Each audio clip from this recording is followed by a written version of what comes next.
नमस्कार मित्रांनो. 4 जुलै 1997 मानवाच्या मंगल मोहिमांच्या इतिहासातील एक सुवर्ण क्षण.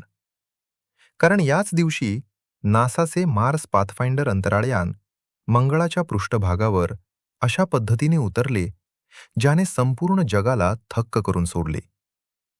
रॉकेट्स, पॅराशूट आणि प्रचंड एअरबॅग्स यांच्या मदतीने हे अंतराळयान अक्षरशः समुद्र किनाऱ्यावरच्या एका महाकाय चेंडूप्रमाणे उड्या मारत मंगळावर उतरले. आज जाणून घेऊया या ऐतिहासिक मोहिमेची अविस्मरणीय कथा. 4 जुलै 1997 रोजी सकाळी 10:07 पॅसिफिक डेलाइट टाइम मार्स पाथफाइंडरने मंगळाच्या वातावरणात प्रवेश केला.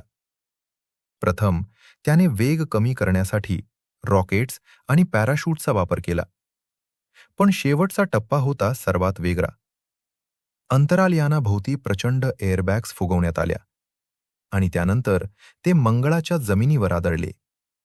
एकदा नाही, दोनदा नाही, तर तब्बल 15 वेळांहून अधिक उड्या मारत.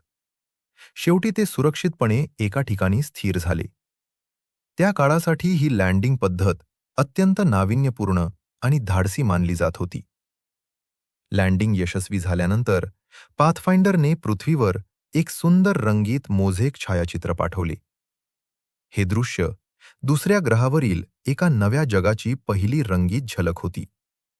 त्या काळात जगभरातील लाखो लोकांनी पहिल्यांदाच मंगळाचे असे स्पष्ट रंगीत दृश्य पाहिले. या छायाचित्राच्या समोरच्या भागात तुम्हाला एक छोटासा 6 चाकांचा रोबोट दिसतो. तो म्हणजे सोजर्नर रोव्हर. आकाराने तो एका मोठ्या घरगुती मांजरी इतकाच होता, पण त्याची कामगिरी मात्र इतिहासात सुवर्णाक्षरांनी लिहिली गेली. कारण तो मंगळावर यशस्वीपणे फिरणारा जगातील पहिला रोव्हर ठरला. सौर ऊर्जेवर चालणाऱ्या या छोट्या रोबोटने मंगळावरील दगड, माती आणि वातावरणाचा अभ्यास करून अमूल्य माहिती पृथ्वीवर पाठवली. पाथफाइंडर ज्या ठिकाणी उतरले त्याला ॲरेस व्हॅलीस असे म्हणतात.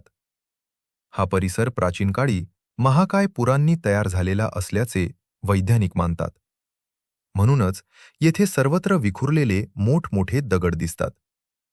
या दगडांचा अभ्यास करून वैज्ञानिकांनी मंगळावर कधीकाळी वाहणाऱ्या पाण्याचे महत्त्वाचे पुरावे मिळवले. छायाचित्रात पाथफाइंडरच्या सभोवताली पडलेल्या हवेविरहित झालेल्या एअरबॅग्स देखील दिसतात. याच एअरबॅग्सनी अंतराळयानाला मंगळाच्या कठीण जमिनीवर आदळतानाचा जबरदस्त धक्का सहन करण्यास मदत केली. आजच्या आधुनिक स्कायक्रेन लँडिंग तंत्रज्ञानापूर्वी ही पद्धत अंतराळ अभियांत्रिकीतील एक मोठी क्रांती मानली जात होती. दूरवर तुम्हाला मंगळावरील टेकड्या दिसतात. त्यांच्या वर पसरलेले आहे लालसर तपकिरी धुळीने भरलेले मंगळाचे आकाश. हे दृश्य शांत वाटत असले तरी त्यामागे लपलेला आहे अब्जावधी वर्षांचा भूवैज्ञानिक इतिहास. नंतर मार्स पाथफाइंडर लँडरला एक नवीन नाव देण्यात आले, कार्ल सेगन मेमोरियल स्टेशन. प्रसिद्ध खगोलशास्त्रज्ञ आणि विज्ञान प्रसारक कार्ल सेगन यांच्या सन्मानार्थ हे नाव ठेवण्यात आले. विश्वाबद्दलची जिज्ञासा सामान्य लोकांपर्यंत पोहोचवण्यात त्यांचे योगदान अमूल्य होते आणि त्यामुळे मंगळावरील हे स्थान त्यांच्या स्मृतीला समर्पित करण्यात आले. सोजर्नर आकाराने छोटा होता, पण त्याने एक नवे युग सुरू केले.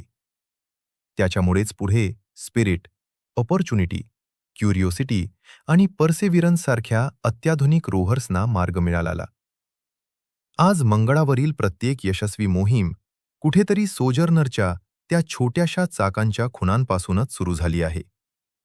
मित्रांनो, तुम्हाला काय वाटते? जर तुम्हाला संधी मिळाली तर मंगळावरील कोणत्या रोव्हरला प्रत्यक्ष पाहायला आवडेल? सोजर्नर, क्युरिओसिटी की पर्सेव्हरन्स? तुमचे उत्तर आम्हाला कमेंटमध्ये नक्की सांगा. व्हिडिओ आवडला असेल तर लाईक, शेअर आणि सबस्क्राईब करा. तुमचा अमूल्य वेळ दिल्याबद्दल मनःपूर्वक धन्यवाद.